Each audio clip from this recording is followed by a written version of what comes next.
ऐश करने की तैयारी है दोस्तों। यह हथियार भारत की नौसेना के जहाजों को एक ऐसी ताकत दे डालेगा जिससे वो पल भर में दुश्मन की समाधि बना देंगे। सिर्फ $15 अरब।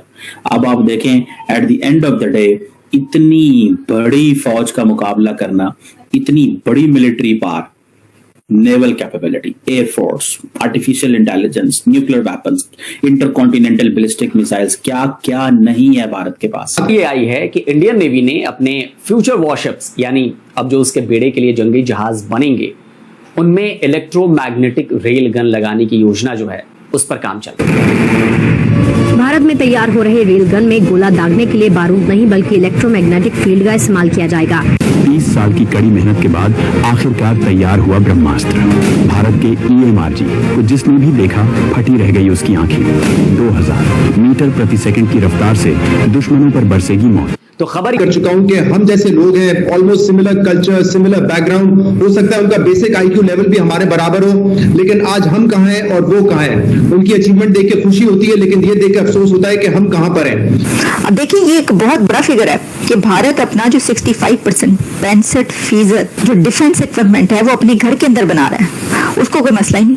उसको मुझे बताएं जो कंट्री ऐसा उसको क्या मसला हो। इंडिया का सारी बात है, मुख्तलिफ किस्म के मॉडल्स हैं। एक मॉडल ये है कि वो कहते हैं जनाब हम बहुत कुछ घर में बनाते हैं, और दूसरा उनको बहुत सारी चीजें जब चाहिए होती हैं तो वो दुनिया से भी खरीद लेते हैं। असल में सिस्टम मतलब जितने पावरफुल करंट की सप्लाई होगी उतना ही पावरफुल मैग्नेटिक सिस्टम होगा और प्रोजेक्टाइल उतनी ही फोर्स से लॉन्च होगा। इसी तरफ दोबारा जा रहे हैं और जाहिर है अमेरिका ने जो कुछ भारत के साथ किया है वो इस वजह से जाहिर है वो चाइना और भारत साथ हो गए होंगे।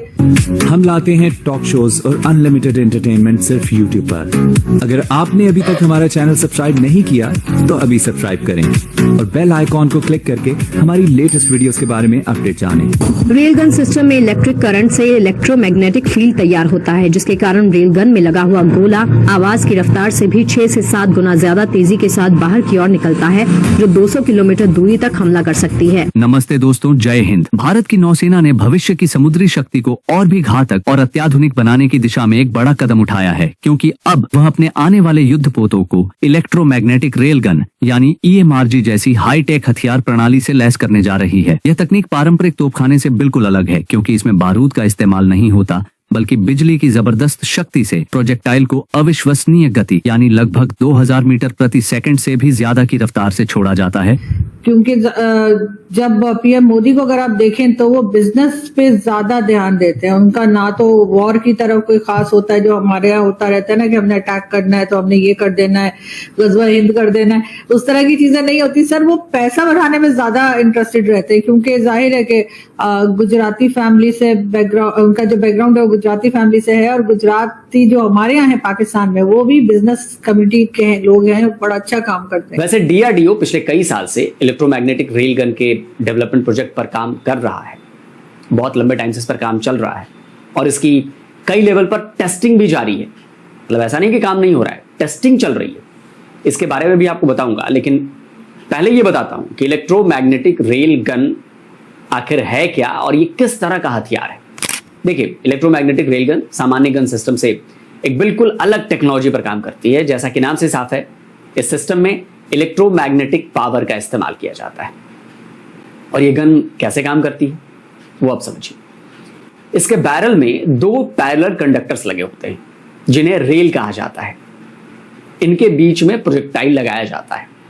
जब इसके एक रेल में हाई इलेक्ट्रिक करंट सप्लाई किया जाता है तो ये करंट प्रोजेक्टाइल, जिसे आर्मेचर भी कहा जाता है, उससे होता हुआ दूसरे रेल तक पहुंचता है। नेगेटिव और पॉजिटिव चार्ज के मिलने से वहां पर एक इलेक्ट्रोमैग्नेटिक फील्ड बन जाती है और यही इलेक्ट्रोमैग्नेटिक फील्ड प्रोजेक्टाइल को तेज गति के साथ आगे बढ़ा देती है, या यूं कहेंगे फायर कर देती है। इसे लॉरेंस फोर्स भी कहा जाता है। और गजब की बात यह है कि इलेक्ट्रोमैग्नेटिक फील्ड की वजह से लॉन्च किया हुआ प्रोजेक्टाइल 7 मैक, जो यहां आवाज की गति से 7 गुना तक की स्पीड हासिल कर सकता है। असल में सिस्टम मतलब जितने पावरफुल करंट की सप्लाई होगी उतना ही पावरफुल मैग्नेटिक सिस्टम होगा और प्रोजेक्टाइल उतनी ही फोर्स से लॉन्च होगा। अब इसके प्रोजेक्टाइल की बात करते हैं। इलेक्ट्रोमैग्नेटिक रेलगन सिस्टम में आम प्रोजेक्टाइल का इस्तेमाल नहीं किया जाता है। इसके प्रोजेक्टाइल में एक्सप्लोजिव प्रोपेलेंट या वॉरहेड नहीं होता है। असल में इलेक्ट्रोमैग्नेटिक रेलगन के आर्मेचर या प्रोजेक्टाइल एल्यूमिनियम या टंगस्टन का इस्तेमाल होता है उसमें। यह आर्मेचर काइनेटिक फोर्स से दुश्मन के शिप्स या जो दूसरे स्ट्रक्चर्स हैं उस पर हमला करते हैं। यह फोर्स, यह ताकत इतनी जबरदस्त होती है कि टारगेट पूरी तरह से क्षतिग्रस्त हो जाता है और इसके लिए किसी विस्फोटक की भी जरूरत नहीं पड़ती। इन प्रोजेक्टाइल्स को खासतौर पर पेनिट्रेट करने के लिए डिजाइन किया जाता है। 7 मैक की स्पीड, काइनेटिक फोर्स और पेनिट्रेशन कैपेबिलिटी की वजह से यह मजबूत से मजबूत स्ट्रक्चर की कई लेयर्स को भी आसानी से भेद देता है। इस गन का इस्तेमाल नेवल शिप्स के खिलाफ तो किया ही जा सकता है। इसके अलावा जो लैंड बेस्ड टारगेट्स हैं, इवन एयरक्राफ्ट्स, हेलीकॉप्टर्स, ड्रोन्स और यहां तक कि मिसाइल्स के खिलाफ भी इसका इस्तेमाल किया जा सकता है। इंडियन नेवी को भी 6 मैक से अधिक की स्पीड और 100 नॉटिकल मील यानी करीब करीब 185 किलोमीटर की रेंज तक सटीक हमला करने में सक्षम इलेक्ट्रोमैग्नेटिक रेलगन चाहिए, और वो अपने पार्टनर के साथ, जो पार्टनर्स होंगे इनके, इन्हीं पॉइंट्स पर बात कर रही है। नेवी गाइडेड प्रोजेक्टाइल्स के विकल्प भी तलाश रही है। अब आपको बताता हूं कि भारत में ऐसी गन बन रही है या फिर अभी ये केवल प्लानिंग के लेवल पर ही।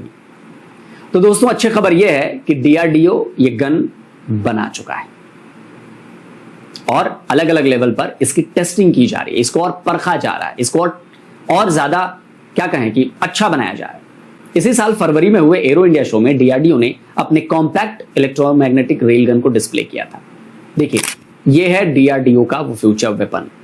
डीआरडीओ ने इसका पूरा मॉडल भी एरो इंडिया शो में दिखाया था और यह डीआरडीओ की इलेक्ट्रोमैग्नेटिक रेलगन की टेस्टिंग का वीडियो है। डीआरडीओ ने इलेक्ट्रोमैग्नेटिक रेलगन पर 2022 में एक बुलेटिन भी निकाला था। इसमें रेलगन सिस्टम की पूरी डिटेल्स, उसकी एक एक जानकारी दी गई थी।